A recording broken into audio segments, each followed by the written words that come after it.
Hello, everybody, and welcome to another edition of Inside Guns with your host, me, the Yankee Marshal. As everybody remembers, if you watched yesterday's video, I did a list, and yes, I know it wasn't actually yesterday I did the list. I'm not fooling anybody because I'm too lazy to go change my shirt and my hat. It was actually about 10 minutes ago. But for continuity's sake, let's say yesterday I did a video on what I thought were the top 5 most iconic semi-automatic handguns of all time. And I said today I would do a list of what I think are the top 5 most iconic revolvers of all time. So let's go on and get it started here. At number 5, we have a gun that I think a lot of us, my age especially, grew up on. And it's what first got us interested in guns. It is the Colt Detective Special. And the reason these little guns were so popular with people like myself is because they were the guns we saw in the movies and the TV shows that had detectives or gumshoes or, PIs, private dicks. They all had this gun, this little pocketable, easy to conceal gun that helped them overcome and win the day against the bad guy because they had this little gun. And all of us wanted to have one. We all had toys of it. Cap guns were very popular as a Colt Detective Special version. I remember I had many. In fact, the first one I ever had that took the little ring caps was based on a Colt Detective Special. And I loved that gun. So this is a gun that a lot of us have grown up with, like I said, knowing that the good guy in the movies or the TV shows had this gun. Now, it came around in the 1920s. It was based on a gun called the Fitz Special. It's been made in multiple iterations since then, 32s, 38s, and even a 357 Magnum with the Magnum carry version.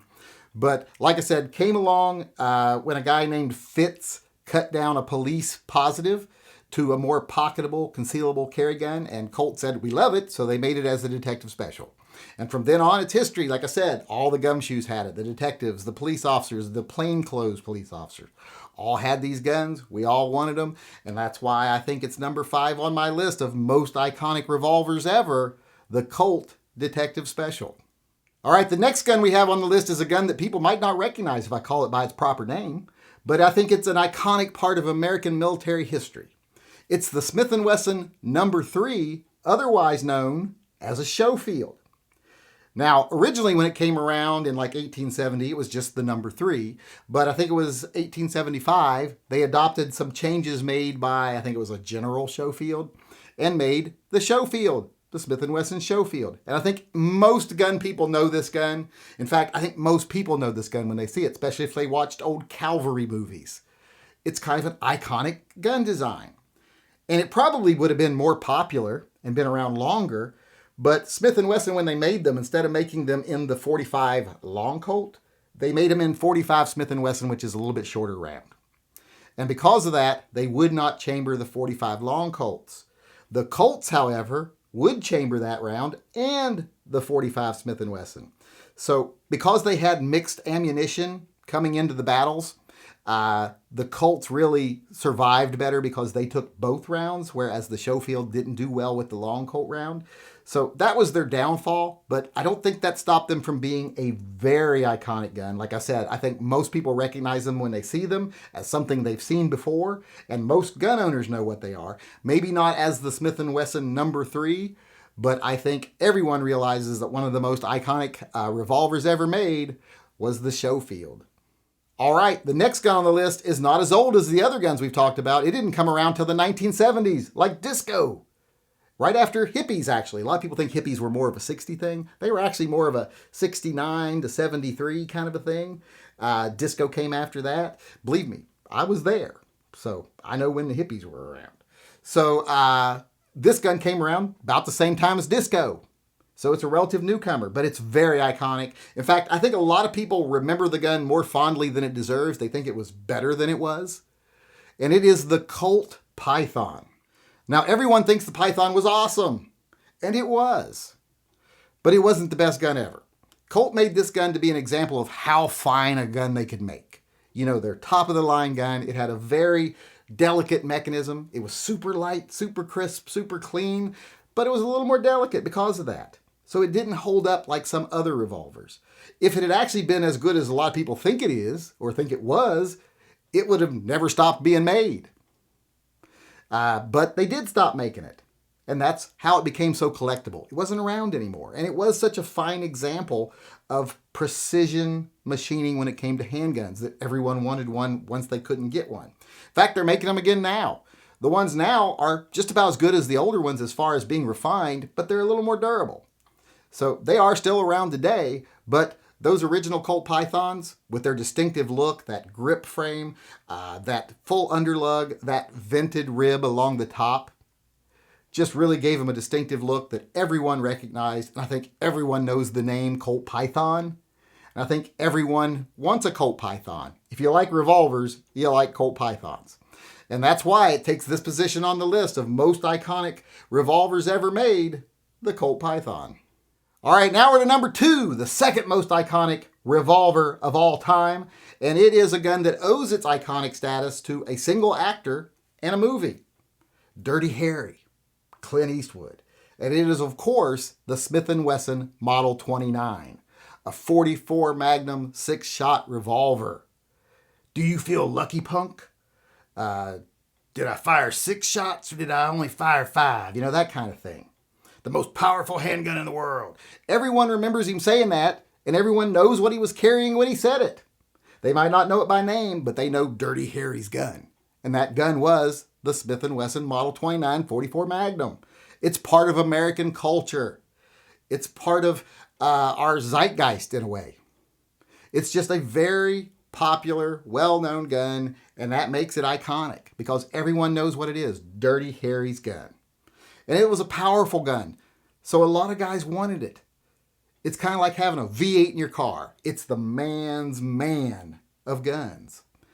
You know, it's just an awesome, powerful gun. You can hunt with it, and apparently you can chase down bad guys with it. So it was a very popular gun. It still is to this day, still being made, still beautiful. And if you want it in stainless, get a 629. But at number 2 on our list of most iconic revolvers ever is one that definitely deserves it. It's Dirty Harry's Smith & Wesson Model 29. All right, now we are to the number 1 most iconic revolver ever. And this gun is not going to surprise anyone. It's not only a big important part of our history, but it's also a big important part of movie history. If you grew up watching cowboy movies, this gun is one you know of.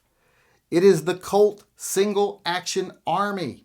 This is a single action revolver, usually chambered in .45 long Colt, but it's been chambered in like 30 different calibers since it really came around. It's been around for a long time. It was designed by, and I have to look down at my notes here to remember their names, Mason and Richards. I don't know why I can never remember that, but I never can. But like I say, been around a long time, designed by 2 gentlemen there. Really is the gun thought of as the gun that won the West. If you grew up reading cowboy comics or anything like that, they had their good old-fashioned Colt Single Action Army. If you watched movies, the cowboys all had Colt Single Action Armies. If you were playing cowboys and Indians, which we did as kids, we didn't know it wasn't PC. We didn't mean anything by it. We were just doing it. You wanted your Colt Single Action Army. Maybe a Peacemaker, but generally a Colt Single Action Army. That's what you want your cap gun to be. And I know I had some. You know, you flip the side up, put that little roll cap in there, slide it down. Usually nickel-plated is what you wanted because you want to be the good guy. You want to be the Gene Autry or whatever. So these are, like I said, a part of our history. It's part of our culture. They're something everyone knows. They all know cowboys carried the single action armies. They may not know what it's called. Like I said, they might call them cowboy guns. But everyone thinks of the Colt Single Action Army when they say cowboy gun. So that's why it's easily, in my opinion, the number 1 most iconic revolver ever made, the cowboy's gun, the Colt Single Action Army.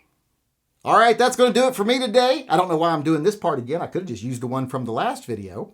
But I wanted to thank everybody for coming. I do appreciate it, and I hope you come back again tomorrow. Until then, I want to remind everyone out there to always carry, especially if it's one of the guns that was on the list today, that'd be awesome. And stay safe until I see you again.